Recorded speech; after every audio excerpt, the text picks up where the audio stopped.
قال رب إني ظلمت نفسي فاغفر لي بسم الله الرحمن الرحيم. Assalamualaikum warahmatullahi wabarakatuh.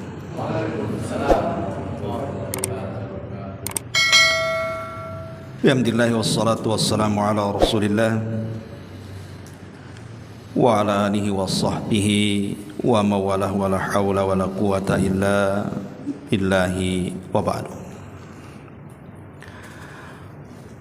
Alhamdulillah, segala puja dan puji hanya milik Allah subhanahu wa ta'ala. Salawat dan juga salam kita hadiahkan kepada Rasul kita Nabi besar Muhammad sallallahu alaihi wa ala alihi wasallam.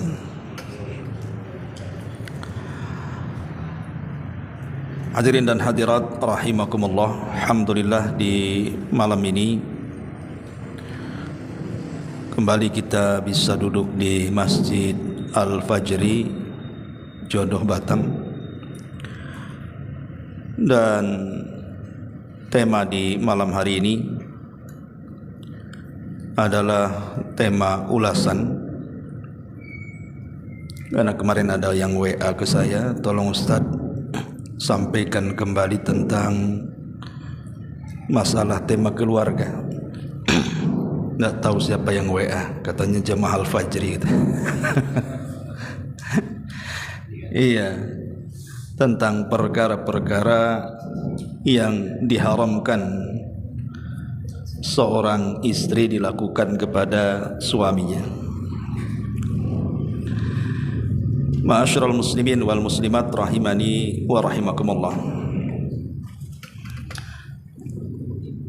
Tentu sebuah hal yang dicita-citakan dalam keluarga ataupun rumah tangga adalah mendapatkan sakinah, mawaddah dan juga rahmat. Itulah yang diperintahkan di dalam Al-Quranul Karim. Tetapi meraungi rumah tangga kan tidak semudah membalik telapak tangan, terutama yang baru-baru biasanya. Kalau yang sudah lama mungkin sudah makan asam garam, mungkin ya sudah bisalah menyelesaikan konflik di dalam.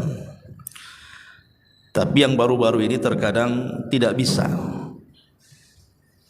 Boleh jadi mungkin rumah tangganya singkat, hanya beberapa hari, bulan, atau mungkin tahun sudah berpisah. Tentu ada sebab musababnya, dan sebabnya banyak. Bisa dari arah istri ataupun dari arah suami. Tapi malam ini karena waktu juga, kita akan fokuskan kepada masalah-masalah yang timbul dari istri. Ma'asyiral muslimin wal muslimat rahimakumullah. Tidak memperpanjang mukaddimah, ada 13 perkara yang harus dipahami khususnya bagi seorang istri. Jangan melakukan 13 perkara ini, karena 13 perkara ini kalau sampai dilakukan, percaya pasti keluarganya amburadul. Ma'asyiral muslimin wal muslimat rahimani wa rahimakumullah. Yang pertama, karena sekarang sudah berbeda zamannya dengan dulu. Dulu mungkin orang tidak punya handphone, mau nelpon saja harus ke wartel. Ingat, masih ke wartel antum? Atau masih telepon umum pakai koin gitu kan. Kalau ada punya handphone jadul itu sudah orang kaya tuh, handphone besar tuh. Sekarang kalau ada handphone zaman dulu ada di zaman sekarang itu jadi koleksi itu, barang antik. Karena sekarang hampir semua orang punya, termasuk dalam rumah tangga kaum muslimin. Suami punya handphone, bahkan lebih dari satu pula handphonenya. Padahal tangannya dua, bisa tiga pula handphone tuh. Istri juga sama. Lah, ada hal-hal yang harus dipahami oleh seorang istri ataupun suami, ya terutama kepada istri. Tidak boleh seorang istri itu memeriksa HP suami. karena itu bagian daripada tajassus. Allah Subhanahu wa taala berfirman di dalam Al-Qur'anul Karim pada surah Al-Hujurat ayat 12. Ya ayyuhalladzina amanu ijtanibu katsiran minadh-dhanni inna ba'dadh-dhanni itsmun wa la tajassasu. Wahai orang-orang yang beriman, jauhilah kebanyakan berburuk sangka atau kecurigaan, karena sebagian dari kecurigaan itu sebuah dosa. Dan janganlah kamu melakukan tajassus, artinya mencari-cari rahasia keburukan orang lain. Kalau dalam ayat ini mencari-cari keburukan rahasia orang lain itu dilarang, macam mana pula kemudian seorang istri mencari rahasia keburukan suaminya? Lebih dilarang lagi. Kepada orang lain saja tidak boleh. Makanya Nabi SAW mengatakan, iyyakum wadh-dhann fa inna dhanna akdzabul hadis. Wala tahassasu wala tajassasu wala tahasadu wala tadabaru wala tabaghadu wa kunu ibadallahi ikhwana. Jauhilah prasangka, kata Rasul, karena prasangka itu adalah sedusta-dustanya berita. Dan janganlah kamu tahassus, kemudian tajassus. Tadi sudah saya katakan, tajassus mencari-cari rahasia keburukan orang, ataupun saling hasad, saling membelakangi, saling benci. Tapi jadilah kalian bersaudara. Kalau kepada orang lain saja kita disuruh untuk akrab dan bersaudara, menjauh sifat-sifat ini. Macam mana dalam keluarga? Tentu istri harus lebih menjadikan suami bukan hanya saudara, tapi dia adalah istrinya, dia adalah suaminya. Terkadang begini, ikhwatu fiddin, dimuliakan Allah Azza wa Jalla. Kenapa istri bisa memeriksa HP antum tuh? Kenapa coba? Ada apa dengan antum? Kenapa diperiksa HP-nya? Biasanya karena ada kecurigaan, gerak-geri yang tidak biasa. Yang biasa handphone geletak-geletak, tiba-tiba kok nyungsep di bawah bantal gitu kan. Ini ada apa ini, main sembunyi-sembunyi ya. Biasanya istri itu curiga karena ada kebiasaan lain, ya kan, yang mencurigakan. Makanya dia penasaran, ada apa tuh. Atau boleh juga karena tak sadar, mungkin antum ngecas handphone, istri lagi ngecas, terbaca pula WA masuk dan mencurigakan kan gitu. Atau boleh jadi karena berita yang tidak jelas. Akhirnya kemudian penasaran, makanya kemudian dia mencari-cari tahu. Lah mencari-cari tahu inilah kemudian berakhir kepada mengoreksi, memeriksa, membuka HP para suami. Ma'asyiral muslimin wal muslimat rahimani wa rahimakumullah. Untuk akhwat, saya nasihatkan yang di atas ataupun yang mendengar kajian ini, seandainya pun 100% terbukti, anggaplah terbukti. Jangan bercerita belum terbukti, hanya prasangka dan juga sangkaan saja. Anggap terbukti, mungkin suami itu memang selingkuh antum ya. Mungkin dia berhubungan dengan wanita lain. Akhirnya karena terbukti 100% kan gitu, kemudian dia ingin mencari bukti, akhirnya menggeledah HP. Ini saja dilarang, tidak boleh. Kalaupun seandainya terbukti, apalagi baru sangkaan. Karena kalau seandainya dilakukan, apa bedanya seorang istri dengan suami? Sama-sama melakukan dosa. Si suami dosa selingkuh, si istri pula dosa tajassus. Jadi nggak ada bedanya jadinya kan, sama-sama terjerumus kepada dosa. Dosa suami sudah jelas-jelas tuh ketahuan sama istrinya selingkuh. Dosa si istri pula tajassus, sama-sama dosa besar. Tajassus dosa besar, selingkuh juga dosa besar kan begitu. Apa bedanya? Sehingga kalau seperti ini tidak beda antara istri dengan suami. Mana orang baik, mana orang jahat itu sudah tidak bisa dibedakan. Sama-sama jahat dua-duanya, cuman beda dosanya saja. Lalu kalau ada pertanyaan, kalau gitu enak sekali Ustadz katanya, Suami membelakangi saya harus sabar dalam rumah dan menerima apa adanya. Ya memang itu kewajiban seorang istri. Pertama, cukup dengan menasihati saja. Kalau memang terbukti, apalagi tidak terbukti, cukup nasihati saja. Nasihati suami dengan baik. Kalau tidak mempan dengan nasihat, berdoa kepada Allah Subhanahu wa taala, minta di waktu-waktu yang mustajab. Sekalipun andai kata ketahuan SMS-nya, WA-nya, anggaplah ketahuan buktinya. Pertanyaannya, apa menyelesaikan masalah? Tidak. Tidak akan menyelesaikan masalah. Si istri makin sakit hati karena terbukti dengan WA-nya. Si suami saja kalau memang dia tidak sadar makin marah dia. Boleh jadi mungkin malah terjadi pertengkaran, berakhir dengan perceraian. Jadi itu bukan solusi.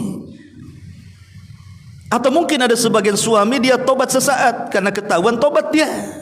Lama-lama balik lagi kan begitu. Lah yang membolak-balikan hati itu bukan istri.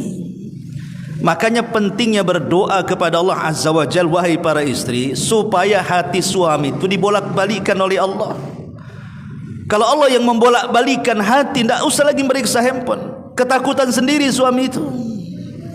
Kalau Allah yang membolak-balikannya, maka ambil waktu-waktu yang mustajab, di sepertiga malam, di waktu-waktu hujan, di antara adzan dan qomat, dan waktu-waktu yang mustajab lainnya. Di hari Jumat setelah asar sampai maghrib itu kan waktu mustajab tuh. Minta kepada Allah, ya Allah perbaiki suami saya, berikan hidayah suami saya, dan begitu seterusnya. Cukup nasihati, kemudian doakan dan bersabar. Karena biasanya sabar itu membawa kemenangan. Sabar. Tapi kalau seandainya pun tidak sabar, maka bukan berarti kemudian tajassus. Kalau memang terbukti, tidak perlu tajassus. Anda sudah boleh meminta cerai kepada seorang suami, sudah terpenuhi syaratnya. Kalau memang tidak sabar, boleh meminta cerai kan itu. Ma'asyiral muslimin wal muslimat rahimani wa rahimakumullah. Karena tajassus itu saya katakan tadi dosa besar. Kemudian tidak ada kebaikan dalam tajassus itu. Kemudian juga menimbulkan kemurkaan suami. Kemudian menimbulkan keributan dalam rumah tangga. Berakhir banyak para wanita itu akhirnya menyesal. Ya ada juga yang merasa puas akhirnya ditinggalkan suaminya, tapi banyak istri yang menyesal.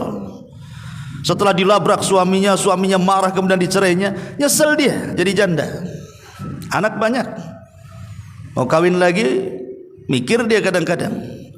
Lah hal-hal yang seperti ini maka harus dipahami.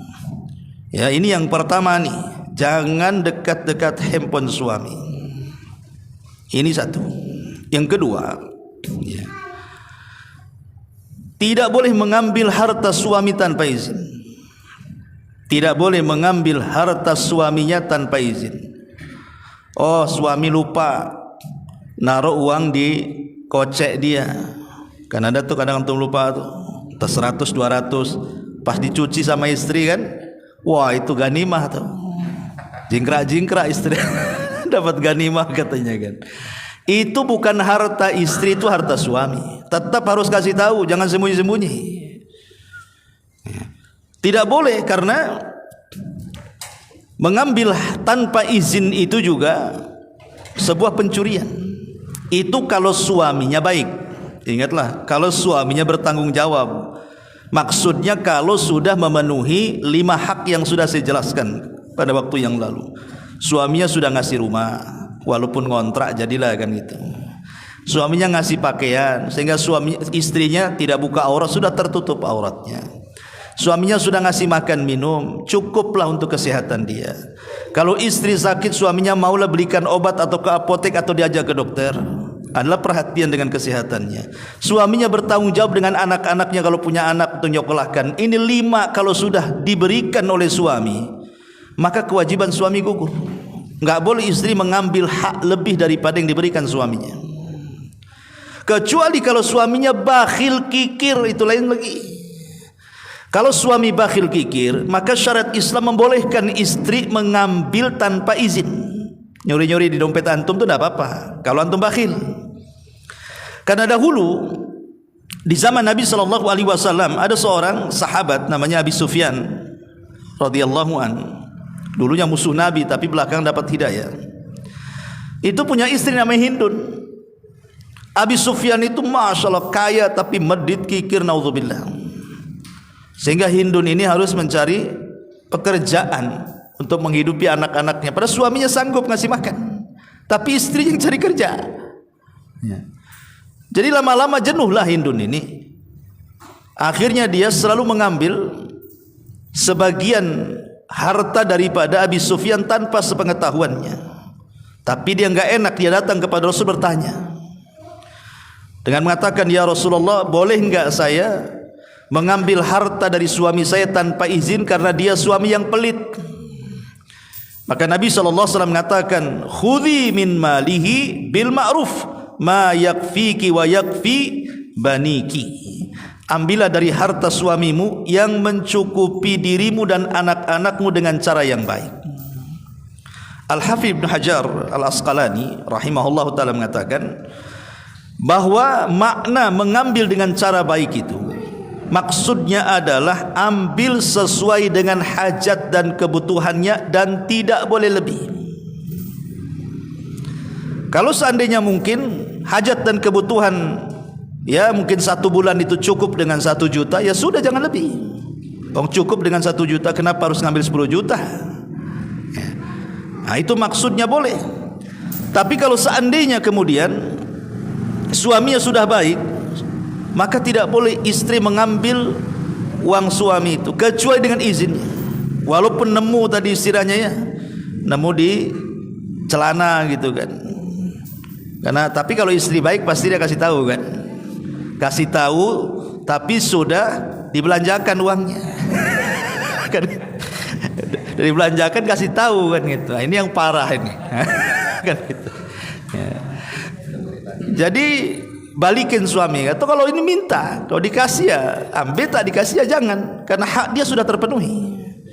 Nah ini sebab kalau mengambil tanpa izin suami ini bisa, ya kalau sekali 2 kali, 3 kali, 4 kali ketahuan, lama-lama marah juga suami. Seolah-olah dia tidak bertanggung jawab, hilang marwahnya kan itu. Saya lo sudah kasih nafkah kok masih ngambil juga.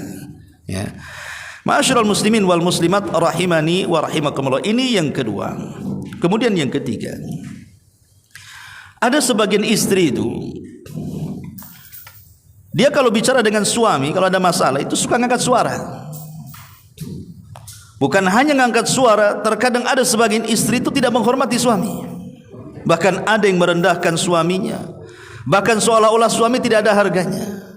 Ini terutama istri-istri yang mereka bisa menafkahi diri mereka sendiri. Mungkin dia punya pekerjaan, gajinya lebih besar. Suaminya pula kadang kerja, kadang tidak. Kadang nganggur, kadang kerja. Hasilnya pulang kerja tak banyak. Ada istri-istri itu yang meremehkan suaminya. Naudzubillah. Tidak menghormati suaminya. Tapi kalau dia sama bosnya dia bisa hormat, sama keluarganya dia bisa hormat, sama tetangganya dia bisa hormat. Tapi sama suaminya nggak ada hormat. Lah ini istri-istri yang seperti ini membahayakan, karena suami itu kan punya marwah. 1 hari kalau terus direndahkan, pasti dia juga tidak akan terima. Makanya kenapa Nabi SAW dengan tegas mengatakan, ayyuma imra'atin matat wa zawjuha anha radin dakhalatil jannah. Wanita mana saja, kata Rasul, kalau dia meninggal dunia dan istrinya, suaminya sangat redha karena kebaikan istrinya di waktu masih hidup sama dia, mungkin waktu hidup istrinya baik sekali sama suaminya, ketika meninggal suaminya redha, maka Nabi SAW menjanjikan wanita itu dipastikan masuk surga. Lihat bagaimana keridhaan suami menjamin seorang istri masuk surga. Tapi kalau seorang istri meninggal, suami kok senang, alhamdulillah katanya, masa hidup saya itu aduh direndahkan sama dia, tidak dihormati, kalau ngomong tepeki-peki kayak di pasar dan begitu seterusnya, mati pula katanya. Ini harapan saya katanya. Ini suami nih, ini kalau kayak gini bahaya nih. Makanya kenapa dalam hadis Muadz bin Jabal radhiyallahu an, Nabi SAW bersabda, La tu'dhi imra'atun zawjaha fid dunya illa qalat zawjatuhu minal huril in la tu'dhihi qatalakillahu fa innama huwa indaka dakhilun yushiku an yufariqaki ilaina. Kata Nabi SAW dari hadis Mu'adz bin Jabal yang disahihkan oleh Syekh Albani rahimahullahu taala, tidaklah seorang istri berani menyakiti suaminya dengan kata-katanya, dengan tidak menghargai, tidak menghormatinya, melainkan istrinya kelak, maksudnya istri keduanya kelak di sorga, bidadari, ya, akan marah. Dan bidadari akan mengatakan, janganlah engkau menyakitinya, semoga Allah membunuhmu. Dia sang suami hanya tamu di sisimu, hampir saja ia akan meninggalkan kamu untuk menuju kami para bidadari. Lihat, bidadari di sorga marah kepada para istri yang menyakiti suaminya. Kalau seandainya ada wanita cantik, antum ketika direndahkan, dihina, tiba-tiba datang pula wanita cantik ini, udah cantik, kaya, terhormat, ngomong sama istrinya, kok jangan macam-macam dengan suamimu tuh, ya. Dia itu hanya sebentar, tar lagi balik ke saya. Kira-kira perasaan istri gimana tuh? Ini baru di dunia, padahal kecantikan bidadari itu tidak ada tandingannya dengan wanita dunia. Pasti akan sakit istri itu. Makanya jangan pernah menyakiti suami, nanti engkau akan sakit. Kama tadinu tudan. Bahkan yang lebih parah lagi, ada hukuman. Nabi SAW mengatakan, ithnani la tujawizu salatuhuma ru'usahuma. Ada dua kelompok solatnya tidak mungkin melampaui kepalanya. Maknanya solatnya tidak berpahala, tidak diterima. Ya mungkin sah solatnya, tapi nggak dapat apa-apa karena tidak melampaui kepalanya, kata Rasul. Lah salah satunya Rasul mengatakan, wamra'atun asab zaujaha hatta tarji'a. Seorang wanita yang durhaka kepada suaminya sampai dia mau bertobat dan rujuk dan minta maaf kepada suaminya. Lihat bagaimana ancaman berat ini kan. Ibadahnya ditolak oleh Allah Subhanahu wa taala. Ini yang ketiga. Yang keempat, bahwa kita tahu bahwa saya, antum yang laki-laki lah, ketika menikah dengan seorang wanita itu tujuan utamanya itu kan untuk supaya kita tertundukkan pandangan dan syahwat kita. Ada pandangan yang dihalalkan dan syahwat yang disalurkan yang berpahala. Itu tujuan laki-laki menikah dengan seorang istri itu umumnya adalah untuk melampiaskan syahwatnya. Karena laki-laki itu kesenangannya cuma satu di dunia ini, perempuan. Tapi kalau istri menikahi suami, itu belum tentu masalah seks, masalah syahwat. Belum tentu, terkadang masalah-masalah dunia lainnya. Boleh jadi mungkin karena suaminya kaya, akhirnya dia bisa hidup dengan senang dengan suaminya, bisa bersenang-senang dengan pakaiannya, bisa bersenang-senang dengan tasnya, dengan perhiasannya, dengan barang-barang yang lainnya. Jadi kesenangan istri itu terbagi banyak. Tapi kalau kesenangan suami fokus satu, dia perempuan saja. Tapi kalau kesenangan istri banyak. Makanya lihat antum koleksi barang-barang istri di rumah itu kalau pakaian saja antum setengah lemari, dia 3 lemari itu, ya kan? Antum satu sandal itu pun sudah ngangak lemnya tuh, gak diganti-ganti. Istri bisa 3 sandal, 4 sandal, lain lagi itu sandal kondangan ini, sandal ke pengajian itu kan gitu. Tas juga sama. Kalau kadang-kadang antum pakai kresek aja kemana-mana, istri nggak bisa. Koleksinya dia banyak kan, sepatu banyak, sandal banyak, tas banyak, pakaian banyak. Memang kesenangan dia beragam, ya. Tapi kalau suami ini kesenangannya cuma satu, istri saja. Kalau saya buat analogi seperti ini, antum disuruh milih 2 perempuan, yang satu cantik sekali, miskin, ya, nggak sekolah pun, bego-bego dikit lah. Yang satu pula kaya raya, tapi orangnya jelek, hitam, gemuk, pokoknya nggak menarik. kemudian dihadapkan ke antum, tapi dia kaya, pilih mana antum? Pasti yang cantik. Nggak apa-apa, mau miskin, mau bego, mau terserah, kan? Tapi kalau kita balik kepada wanita, itu justru terbalik. Antum ganteng saganteng-gantengnya, hidup di ruli, banyak utang, ya kan? Satunya hitam celeng, wah pokoknya nggak tampan, tapi mobilnya, rumahnya, gajinya. Suami nggak akan milih antum walaupun cakep, nggak akan. Wah apa sih hidup sama dia kalau susah, katanya. Saya bagus sama ini, kata, senang hidupnya. Itulah logika sebenarnya di sini. Artinya yang ingin saya katakan poin yang keempat ini, wahai para istri, karena tujuan suami itu cuma satu, melampiaskan seksnya dalam kehidupan rumah tangga itu, maka jangan sekali-kali malas untuk melayani dalam bab ini. Karena banyak suami yang sakit hati gara-gara bab ini. Bukan hanya suami yang sakit hati, sak malaikat ikut melaknat.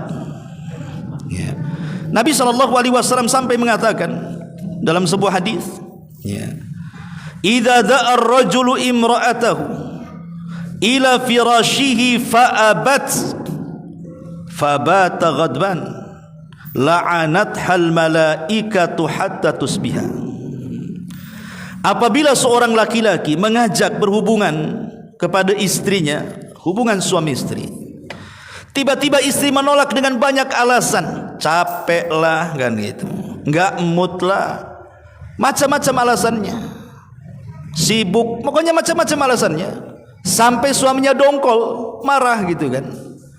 Jadi kemarahan suami ini bisa mengundang laknat. Kata Nabi SAW, maka malaikat akan diutus oleh Allah malam itu terus melaknat sampai subuh, seandainya Allah takdirkan dia mati. Berarti mati di atas laknat lah ya. Padahal tidur itu akhul maut, dia saudara kematian. Banyak kok orang tidur tidak bangun lagi. Ya, karena itu banyak orang tidur nggak bangun lagi kan. Kayak ada beberapa orang itu yang tidur nggak bangun lagi, rupanya meninggal dia. Artinya di sini bahwa harus ditakuti. Maka saya nasihatkan kepada istri, khusus bab ini layani baik-baik suami anda. Ya, yaitu juga termasuk dalam hal-hal yang bisa mengundang syahwat suami, yaitu pendukung-pendukungnya seperti penampilannya, pakaiannya, suaranya, kelembutannya, kewangiannya, dan itu masuk semua di situ. Ya suami pun malas lah kalau tengok istrinya bau bawang. Kan itu. Pakaiannya itu nggak diganti dari pagi siang sore, pakai itu saja. Nggak ada hasrat lagi.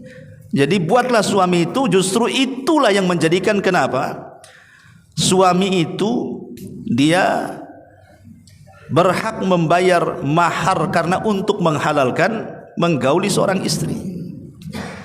Kalau istri kemudian menolak, tidak mau digauli, maka suami berhak menghentikan nafkahnya. Boleh dia menghentikan nafkahnya. Kalau dia menolak, hentikan nafkahnya. Ya, karena dia sudah nusuz, masuk dalam bab nusuz itu. Ma'asyiral muslimin wal muslimat rahimani wa rahimakumullah. Ini yang keempat. Yang kelima, keluar tanpa izin suami. Ada 4 perkara dalam rumah tangga seorang istri harus minta izin kalau tidak berdosa.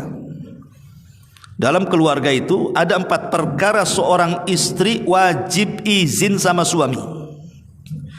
Pertama, ketika hendak berpuasa sunnah. Dia tidak bisa main-main, mapang Senin nih katanya, ini Kamis, oh tidak bisa, karena takutnya suami menghendaki dia.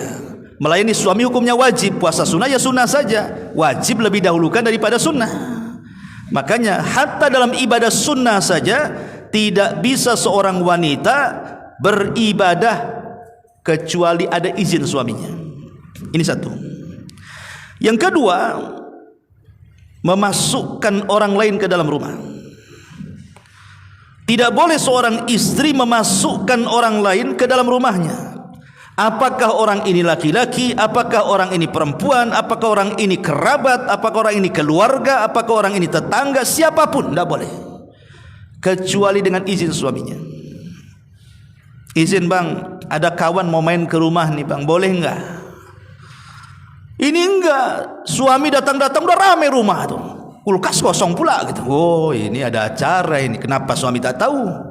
Ngasih taunya belakangan pula kan. Bang, kulkas habis kata. Kenapa? Tadi siang kawan-kawan datang. Ini kan kurang ajar istri kayak gini nih. Nggak boleh. Istri harus kasih izin dulu. Kalau nggak ada izin, siapapun nggak boleh masuk ke rumahnya. Siapapun dia, ya, harus ada izin. Jadi ini penting, ini wajib hukumnya. Kalau tidak berdosa memasukkan orang. Karena ini dalam khutbah Jabir bin Abdullah radhiyallahu an, ketika Hajjatul Wada, Rasul berkhutbah. Salah satu khutbahnya adalah tidak boleh seorang wanita memasukkan ke dalam rumah wanita, kepada rumah suaminya tanpa izinnya. Itu khutbah yang luar biasa, Hajjatul Wada loh ya. Haji perpisahan Nabi di padang Arafah. Yang ketiga memakai uang suami, wajib izin. Memakai uang suami. Ya tadi contohnya nemu uang di celana suami. Suami biasanya kalau 2.000 3.000 biasanya lupa tuh. Nggak apa-apa segitu. Tapi kalau sudah 500 kepikiran kalau kepake tuh. Banyak loh. 500 kepikiran kan. Aduh kan itu. Jadi tetap memakai harta suami tetap harus izin kalau suami sudah bagus. Ya, kecuali kalau bakhil tadi ya.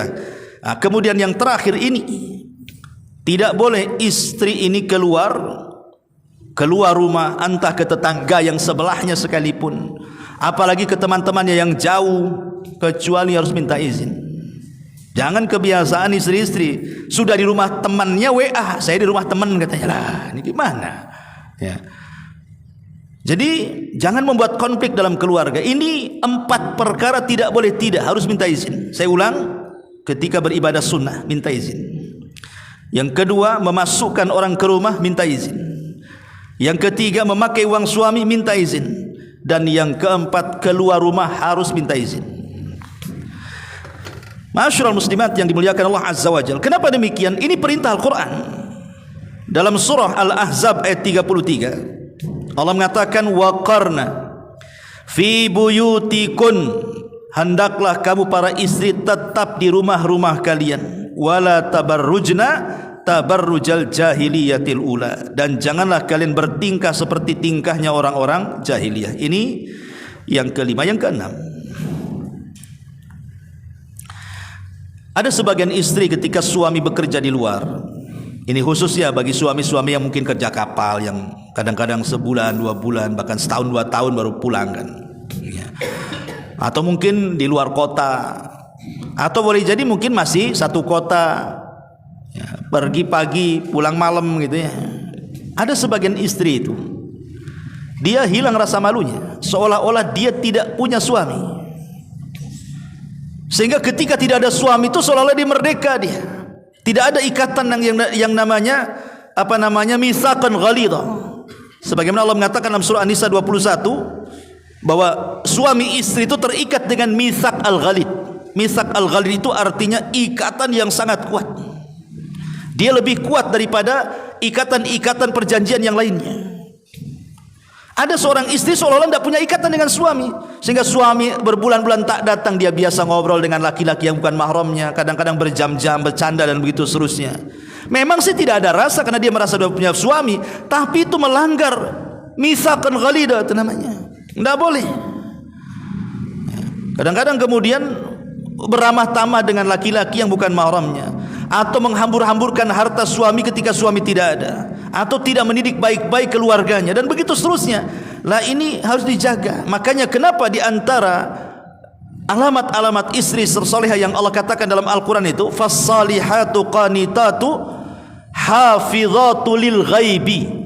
Ada kalimat hafizatu lil ghaibi, wanita-wanita yang menjaga diri dan keluarganya di saat ketidakadaan suaminya. Nah, ini ciri-ciri wanita salehah.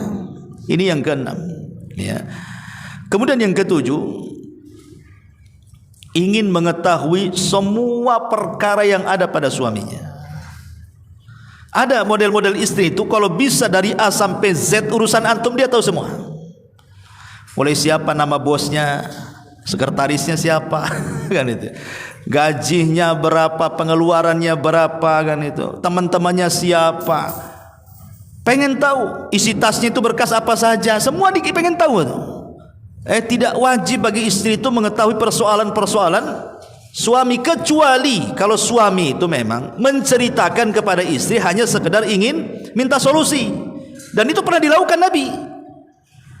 Jadi Nabi SAW ketika terjadi umrah pertama kan tidak boleh masuk tuh ya, karena dihadang oleh orang-orang Quraisy. Akhirnya kadung Rasul sudah pakai kain ihram, kan tidak bisa melepas ihram kecuali cukur rambut ya. Jadi Rasul merintahkan para sahabat cukur rambut, tapi mereka tak mau. Kenapa? Karena dia mau masuk. Akhirnya dia datang kepada salah satu istrinya namanya Ummu Salamah.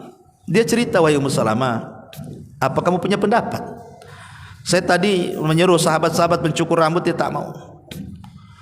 Maka Ummu Salamah mengatakan, wahai Rasul, gini saja, kau enggak perlu perintahkan sahabatmu seperti itu. Kau panggil tukang cukur, kau cukur di hadapan mereka, nanti mereka ikut, katanya. Betul, ketika Rasul mengambil tukang cukur, digundul, semua sahabat ikut gundul.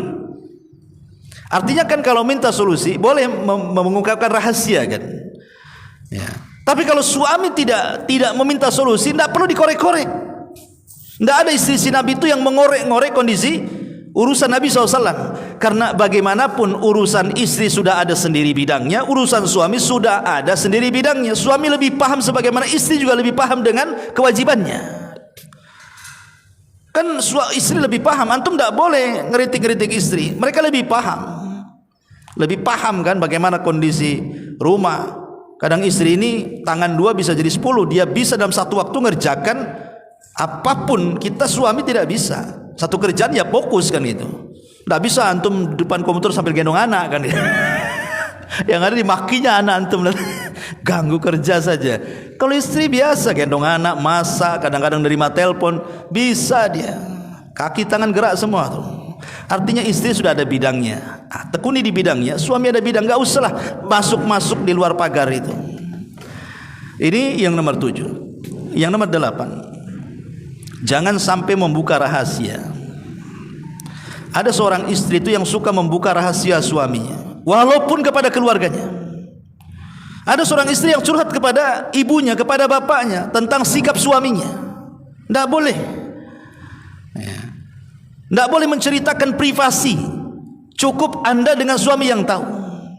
Nggak usah cerita, apalagi kemudian sampai bicara dengan temannya, mancing-mancing. Gaji suami berapa? Oh, gaji suami saya 100 juta. Gaji suamimu? Aduh, tahulah tukang bangunan berapa kan ya. Itulah kau cari jodoh tukang bangunan katanya. Jadinya kan dihina. Kan repot jadinya kan. Nih, gara-gara membuka privasi akhirnya apa? Malah dihina suaminya. Nauzubillah. Apalagi sampai terlalu dalam, seperti dalam urusan ranjang. Ini ada ancaman sendiri. Nabi SAW mengatakan, inna min asyarrin nasi indallahi manzilatan yaumal qiyamah. Ar-rajulu yufdi ila imratihi wa tufdi ilaihi thumma yanshuru sirraha, kata Rasul. Sungguh manusia yang paling buruk kedudukannya pada hari kiamat menurut Allah adalah seorang laki-laki menggauli istrinya kemudian menyebarkan rahasia ranjangnya, atau seorang wanita juga sama, bergaul dengan suaminya kemudian menyebar rahasia ranjangnya. Ada seorang istri itu yang tidak punya malu, dia menceritakan suaminya. Nauzubillah. Ya, menceritakan enggak boleh. Suami ini mau kuat, mau loyo, mau lemah, mau apa, rahasiakan. Itu urusan anda dengan suami. Tidak boleh sampai keluar, karena ini aib. Ya, dosanya besar. Bahkan dinyatakan seburuk-buruk manusia, kata Nabi. Nauzubillah. Ya. Kemudian kecuali ya kalau menceritakan dalam rangka konsultasi, ya nggak apa-apa. Pamannya suaminya impoten, ya. Kemudian pengen diperiksa ke dokter, malu, istrinya ngomong, ya nggak masalah. Ya. Kalau sampai datang ke dokter diam saja, ya dokter nggak tahu kan gitu. Apa keluhannya, diam aja. Terus ngomong, nggak boleh ceritakan dok, katanya. Nabi melarang. Nah, nggak tahu dokter mau ngasih resep apa di situ. Lah kalau yang seperti ini boleh diceritakan karena ingin ngasih solusi. Contoh nih dalam kasus Aisyah radhiyallahu anha. menceritakan tentang seorang laki-laki bertanya kepada Rasul tentang orang yang menggauli istrinya, tetapi belum sampai mengeluarkan sperma, hanya baru bersentuhan antara zakar dan kemaluan perempuan saja, belum masuk dan belum mengeluarkan sperma, hanya bersentuhan.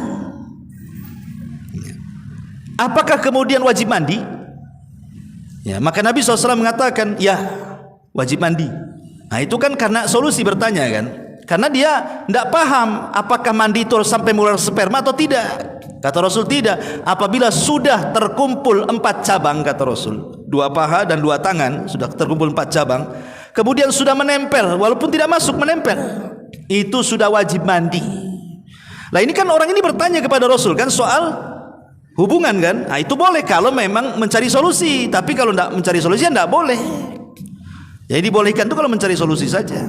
Ini yang nomor 9. Yang nomor 8. Yang nomor 9, mudah untuk meminta cerai.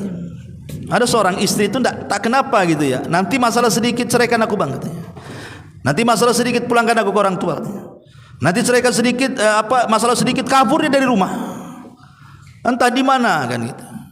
Jadi Nabi SAW dalam hal ini bersabda, ayyuma imra'atin sa'alat zawjaha talaqa min ghairi ba'sin faharamun 'alaiha raihatal jannah. Wanita mana saja yang meminta cerai tanpa sebab dari suaminya, maka sorga haram padanya. Malah diharamkan sorga, diharamkan baunya sorga lagi. Kalau baunya sorga diharamkan, macam mana masuk? Padahal baunya sorga itu tercium dari jarak sekian dan sekian. Dalam riwayat itu 40 tahun perjalanan tuh. Jadi ada wanita-wanita itu yang mudah sedikit-sedikit minta diceraikan. Ya memang ada waktu-waktu meminta cerai itu sunnah hukumnya.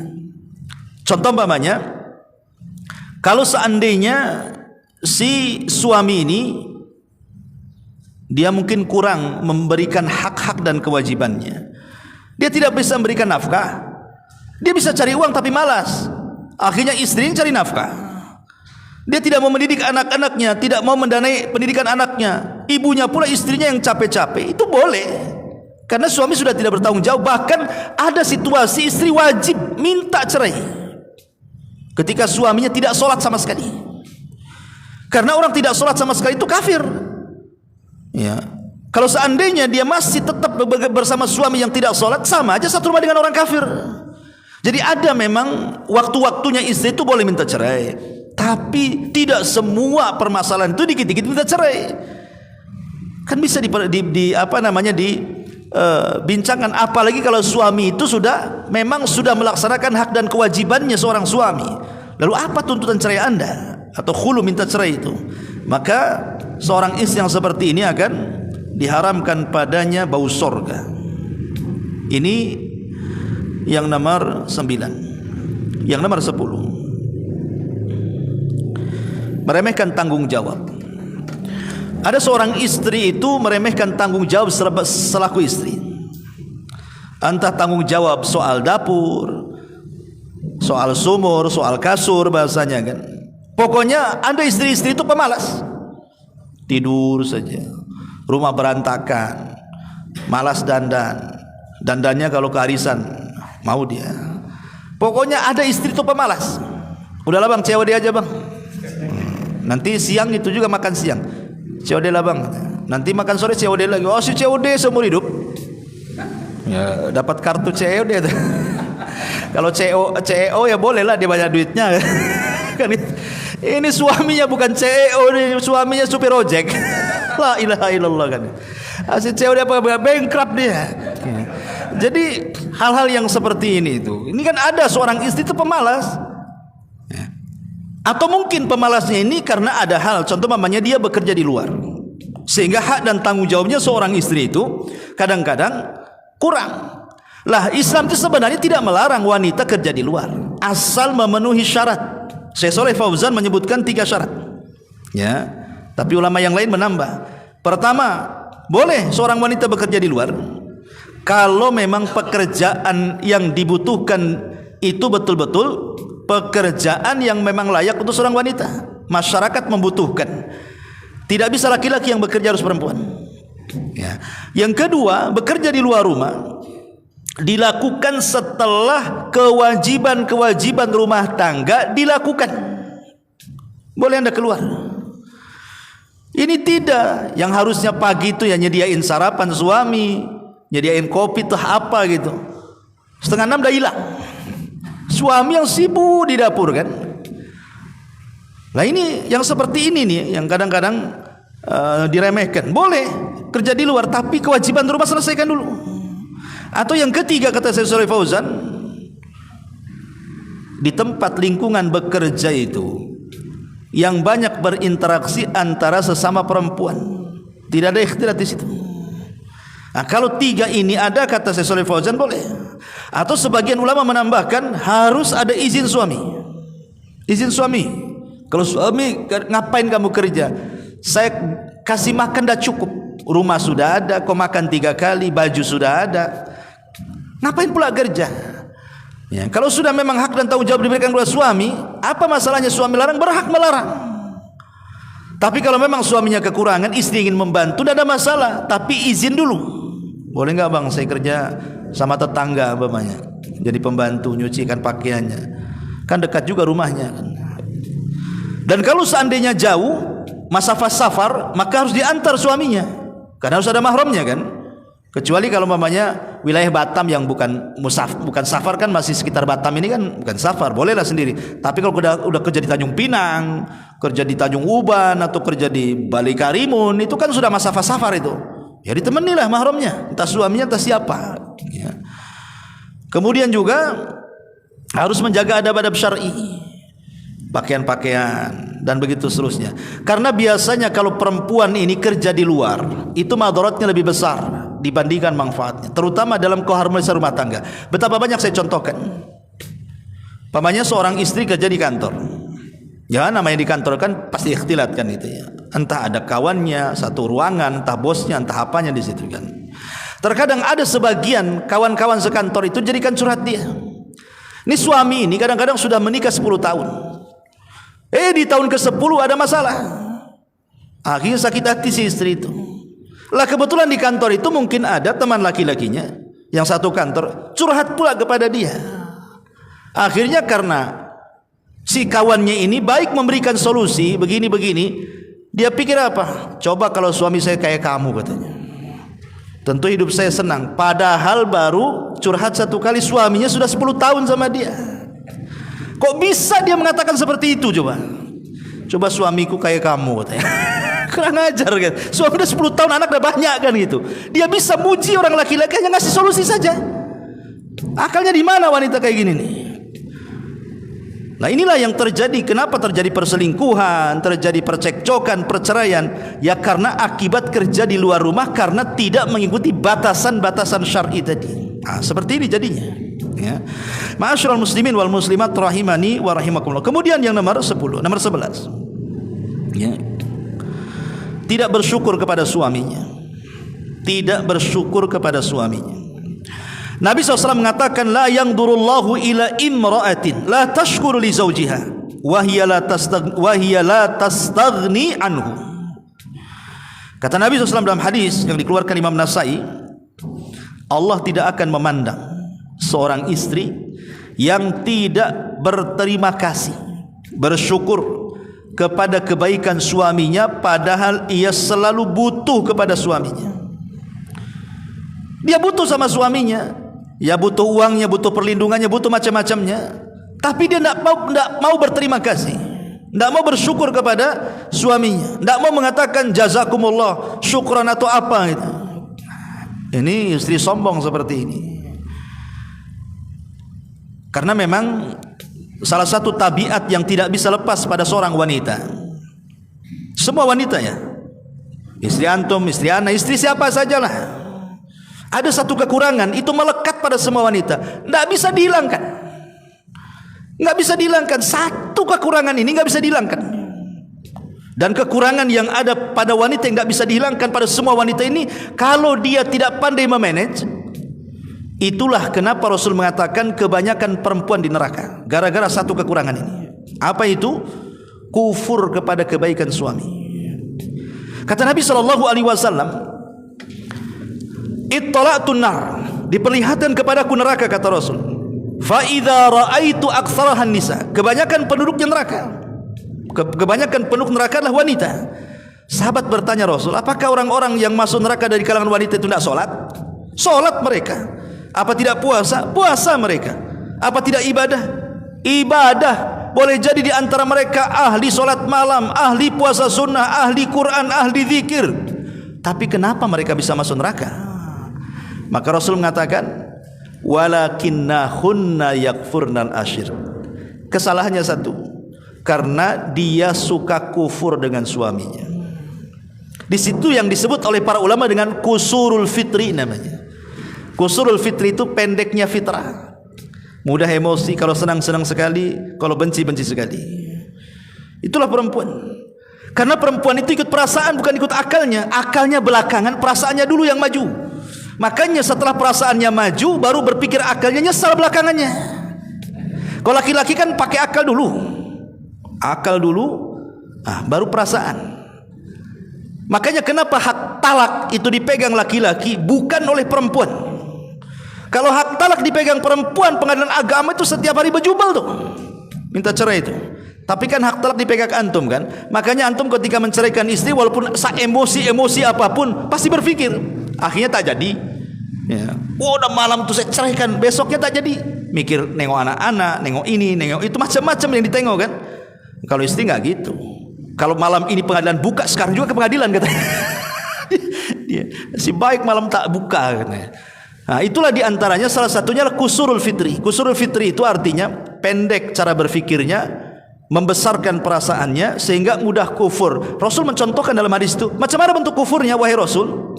Apabila engkau wahai para suami telah berbuat baik sepanjang hayat, sepanjang masa, satu hari tergelincir, maka yang satu tergelincir itu akan jadi bahan celaan istrimu dan mengatakan engkau tidak pernah berbuat baik kepada aku, katanya. Atau bahasanya engkau tidak punya perasaan. Padahal perasaannya dah lama tuh. Dibilang nggak punya perasaan, nggak sayang. Anak sudah banyak bilang tak sayang. Rumah sudah dibeli tak sayang pula. Gara-gara kasus SMS, kasus WA, kasus kata orang, curiga, marah. Dibilang aduh kurang ajar suami saya, katanya. Makanya kenapa Rasul itu membuat satu kaidah dalam hadis itu, la yafruku mu'minun mu'minatan. Tidak boleh seorang laki-laki mencela istrinya atau seorang istri mencela suaminya. La yafruku mu'minun mu'minatan. In kariha khuluqan radiya khuluqan akhar, kata Rasul. Kalau memang engkau benci dengan satu akhlaknya, lihat akhlak yang lainnya. Makanya kalau orang itu mengamalkan hadis ini, tidak mudah orang itu cekcok. Pamannya orang mau marah nih, terpikir dulu, ditimbang dulu, kebaikan dia lebih banyak atau keburukannya. Oh kebaikannya, tak jadi ya. Sama tetangga gitu juga. Tetangga ini buat masalah nih, udah emosi mau belabrak saja. Mikir dulu, tetangga saya ini sudah 10 tahun, dia banyak berbuat baik sama keluarga saya. Masa saya gara-gara masalah ini saya harus marah? Nah, orang kalau menimbang keburukan dan kebaikan itu, tidak jadi itu. Ini kalau kaidah ini dikerjakan dalam rumah tangga, tidak ada rumah tangga cekcok itu. Kenapa? Karena kan masing-masing ada sisi baik, ada sisi jahat kan. Tinggal kita timbang saja. Oh istri saya ini lebih banyak baiknya dibandingkan jahatnya. Kenapa saya harus begini? Istri juga sama suami begitu juga kan gitu.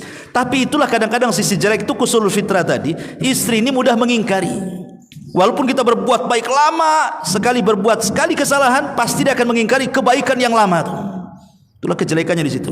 Dan semua istri ada sifat ini. Makanya antum harus sabar di sifat ini. Ya, kalau istri sudah ngomel kan gitu ya kan, pergi saja antum, nggak usah dilayan, pergi. Ya, itu biasa ngomel-ngomel. Kalau dia WA, nggak usah dibalas, langsung hapus WA-nya. Ya, kalau WA antum dijadikan barang bukti, nggak selesai masalahnya. Nih WA dari 2020, sekarang 2024. antum perempuan itu namanya. Antum jangan nyimpen WA masalah. Jadi kalau bertengkar hapus, nggak usah. Yang nyimpen tuh perempuan itu biasanya. Itu bukannya di WA, itu di catatan pribadinya ada. Semua dicatat, makanya dia hafal tahun berapa saja dikeluarin semua tuh. Ya, laki-laki itu sederhana ya, sudah. Enak. Kayak antum belanja ke pasar, mana antum mau nawar-nawar? Nggak ada. Berapa kangkung bang seikat? 2.000, ambil. Pulang. Perempuan berapa? 800 katanya. Ditawar sama dari 2000 bisa turun terjun itu kan. Kalau enggak saya pindah ke sana katanya. Main ancam tuh kalau perempuan itu karena perasaan dia. Ya. Makanya ini juga yang ke-11 ya. Bersyukurlah dengan suami. Sebab kalau bersyukur ditambah nikmat. Kemudian juga yang nomor 12. Di antara hal yang jangan memasukkan suami kepada masalah istri. Ada seorang istri itu yang suka memasukkan suami dalam masalahnya. Dia yang buat masalah, suami yang ikut-ikut. Umpamanya dia buat masalah dengan tetangga, sebenarnya yang salah istrinya yang salah. Tapi dia ingin dapat pembelaan dari suaminya. Dilibatkan suaminya, akhirnya apa? Berdusta dia. Ya. Berdusta suami, namanya laki-laki. Mungkin kalau sekali dua kali dia tidak akan terkompori. Tapi kalau sudah 4, 5 sampai 10 kali, lama-lama emosi lantum. Bang, saya ini istrimu. Istrimu zalimi tetanggamu, kok kamu diam saja? Kata suaminya, enggak usah lah, jangan ribut, enggak usah. Awalnya bagus suami itu. Besok ngomong gitu lagi. Ah, abang ini enggak laki-laki. Mulai ada panas-panas sedikit tuh. Udahlah, enggak usah dilayani. Besoknya tak mau ngomong istrinya. Kenapa dia kok tak ngomong? Abang sih malah membela tetangga bukan bela saya. Wah, mulai itu. Ingat ya, pengaruh istri itu kuat tuh. Iya memang awal 1-2 kali dia enggak terpengaruh. Tapi lama-lama bisa muncak tuh. Lah ada istri itu yang jahat seperti ini. Dia yang buat masalah, suami dilibat-libatkan dalam masalah dia. Yang lebih parah lagi, berdusta sampai bermasalah. Contoh yang ringan pamannya, dia berdusta sama suaminya. Bang, saya kalau ke pasar, itu suami tetangga itu suka liatin aku terus katanya. Padahal tidak pernah melihat dia. Ya kalau itu kan bisa marah suami, kurang ajar dia. Ya. Bisa jadi tengkar, yang tadi tidak bertengkar jadi bertengkar kan. Walaupun dia lemah, kalau sudah begitu kan jadi kuat tuh suami itu. Lah jangan pernah melibatkan masalah Anda ke dalam suami. Selesaikan masalah. Kalaupun minta solusi, bukan melibatkan dalam masalah. Jadi ini ataupun terkadang yang terakhirnya, seorang istri tidak bisa menjaga amanah, terutama amanah lihat, amanah dengar, amanah bicara kan itu. Contoh mamanya suami ini bekerja keluar, tetangga ribut pak nggak jelas kan itu. Naluri seorang wanita itu biasanya pengen tahunya kuat tuh. Ada apa ya kok ribut-ribut? Kalau perlu dilobangi sama bor tuh tembok tuh. Ada apa? Biasanya kan nyari-nyari tahu tuh. Kalau suami mana peduli nyari-nyari. Urusan mereka mau tengkar, mau lempar kursi terserah. Laki-laki ini simple. Karena perempuan gak gitu. Dia pengen tahu, cari-cari tahu, tajasus itu namanya. Ya.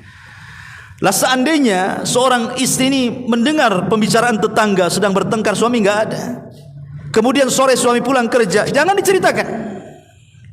Jangan diceritakan. Cukup engkau yang tahu saja soal mereka. Ini tidak diceritakan. Sini bang, tadi pagi ada perang itu lebih besar daripada perang Ukraina itu. Kan itu. Apa itu tetangga sebelah begini. Akhirnya suami yang tadinya tidak punya dosa berdosa karena begibah akhirnya. Ya, itu tidak pandai menjaga dengar ya kan. Atau mungkin ada temannya ngomong sama istri, entah curhat apa, tolong ya om jangan cerita sama siapa-siapa. Saya mau curhat. Ya. Kata istri antum, iyalah, cerita aja, cerita. Pulang ke rumah cerita pula sama suaminya. Gini bang katanya, itu ada kawan semalam cerita, tapi dia ngomong jangan ceritakan sama siapa-siapa. Antum sebagai suami stop sampai di situ. Harusnya kan gitu kan? Kan dia bilang jangan cerita sama siapa-siapa kan itu. Ini enggak, malah antum pula. Ah, gimana itu ceritanya? Ini antum 11-12 jadinya kan. Jadi lah ini kadang-kadang istri ini enggak bisa jaga amanah nih. Amanah dengar, amanah lisan, macam-macam, amanah lihat kan itu ya. Jadi jadilah orang-orang atau istri-istri yang pandai menjaga amanah. Jangan membuat suami itu dah lelah dengan pekerjaannya. Jangan dilelahkan dengan perkara-perkara luar masuk ke kepala dia. Kasihan kan itu. Biar dia tenang, bisa mencari nafkah untuk Anda dan anak-anak, bisa menjaga rumah. Jangan disibukkan dengan perkara luar masuk ke perkara dalam. Itulah makanya menjaga amanah. Wallahu a'lam. Ini diantara nasihat, berarti yang WA sudah terjawab. Itu ya malam ini.